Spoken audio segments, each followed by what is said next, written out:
ইচ্ছে করছে আদনান ভাইকে শক্ত করে জড়িয়ে ধরে বলতে, আমাকে এভাবে ঠকালে কেন আদনান ভাই?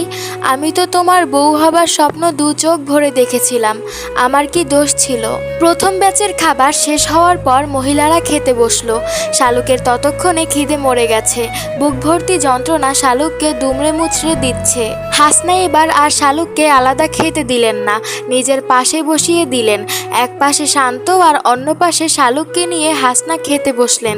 শান্ত শালুকের ছোট ভাই, 9 বছর বয়স। ডান পা আর ডান হাতে ওর কিছুটা সমস্যা আছে।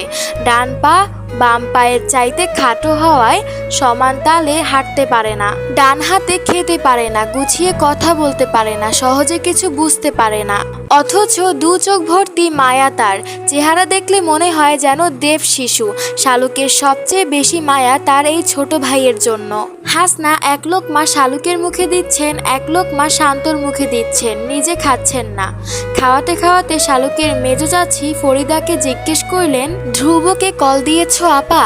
ফরিদা চোখ নিচু করে বলল, আমার কল কি ও কখনো রিসিভ করে আপা? আপনি দিয়ে দেখেন, এই জগৎ সংসারে আপনি ছাড়া অন্য কাউকে তো ও মান্য করে না।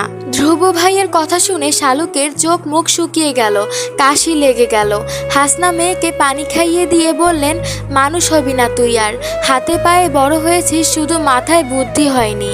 হাসনার কথার মধ্যেই শাপলা ফোন নিয়ে ছুটে এসে বলল, মা ধ্রুব ভাই কল দিয়েছে।